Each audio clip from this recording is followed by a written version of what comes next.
오늘 글로벌 픽 순서는 금창우 기자와 함께합니다. 어서 오시죠. 안녕하세요. 네, 첫 소식 보겠습니다. 평가 방법을 바꾸자. 평가 방법에 뭔가 문제가 있는 겁니까? 어디서 나온 얘기입니까? 네, 지금 미국 교육계에서 학교 평가 방식을 바꿔야 한다는 주장과 함께 또 실제로 이것을 실천하는 학교들이 나오고 있습니다. 네, A에서 F까지 등급을 나누고 전통적으로 채점하는 방식이 인종 불평등을 드러내고 있다는 겁니다.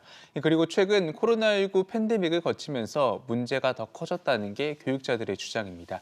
실제로 팬데믹 휴교 기간 흑인 라틴계 학생과 백인 아시아계 학생들 사이 성적 차이는 21%포인트 벌어졌고요. 올해 캘리포니아 주립대학 입시 요건에 맞는 성적을 받은 학생이 전체의 46%였는데 이 흑인 라틴계 학생들의 비중은 백인 아시아계 학생들보다 17%포인트 낮았습니다. 네. 근데 이런 학력 격차는 팬데믹 기간에 학력 격차가 좀 벌어지다 보니까 생긴 문제 같은데 평가 방식, 점수 매기는 방식을 바꾼다고 해서 이 문제가 해결이 되겠습니까? 일단 교육자들은 그것이 가능하다 이렇게 보고 있습니다. 네, 특히 학생들에게 재도전의 기회를 주는 게 중요합니다. 이 숙제를 기한 내에 마치지 못하면 제출 기한을 늘려주고 또 시험도 다시 한번 볼 수 있게 하자는 겁니다. 실제로 지난해 가을 학기 교육당국이 숙제 보충 기간을 학생들에게 제공하라는 지침을 준 뒤에 학생 15,000명의 성적이 향상이 됐습니다. 이 교육자들은 오늘 몇 문제를 틀렸다고 해서 재시험을 치를 능력이 없는 게 아니라면서 학생마다 학습 능력이 다르기 때문에 기회를 여러 번 주는 게 공평한 평가 방식이라고 지적합니다. 또 캐나다의 채점 방식을 높게 평가했는데요. 캐나다에선 학업 성취도와 수업 참여도 그리고 제시된 기한을 얼마나 잘 지키는지 등을 세분화해서 항목마다 개별적으로 점수를 매기고 있습니다. 네. 평가를 한 번에 끝내는 게 아니라 학생들에게 여러 번 기회를 주는 게 더 공정하다 이런 생각이란 말이죠. 예. 알겠습니다. 네, 두 번째 소식 보겠습니다. 배움을 기다리는 시간 3년, 공부를 하는데 3년을 기다려야 된다는 얘기인가요? 누구 얘기입니까? 네, 지금 자폐증을 가진 학생들의 이야기입니다. 이 영국 자폐학회가 조사를 해봤더니 자폐아동 25%는 학교에서 필요한 지원을 받으려면 3년 넘게 기다려야 하는 것으로 확인됐습니다.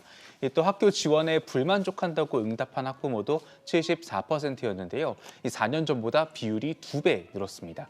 이 팬데믹의 영향도 컸습니다. 이 학부모 44%는 이 기간 자녀가 공부를 하는데 뒤처졌다고 생각했고 59%는 자녀가 사회적으로 고립됐다고 답했습니다.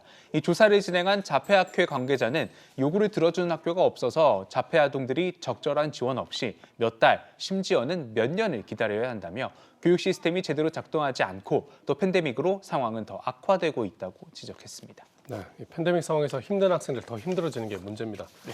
이 학생들은 3년을 기다린다 그랬는데 우리나라는 어떤 도움을 주고 있는 건지 좀 궁금해지기도 하고요. 네. 마지막 소식 보겠습니다.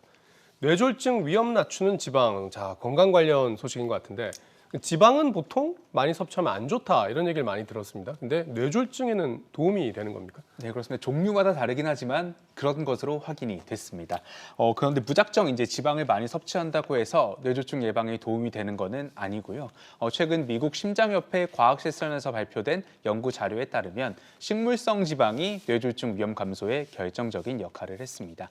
이 식물성 지방을 가장 많이 섭취한 사람들이 가장 적게 섭취한 사람들보다 뇌졸중에 걸릴 가능성이 12% 낮았습니다.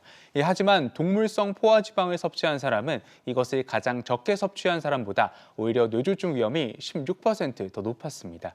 전문가들은 식물성 지방을 섭취하기 위해선 옥수수유, 해바라기유, 콩유, 카놀라유, 올리브유 이런 음식들을 사용하라고 설명을 하고요.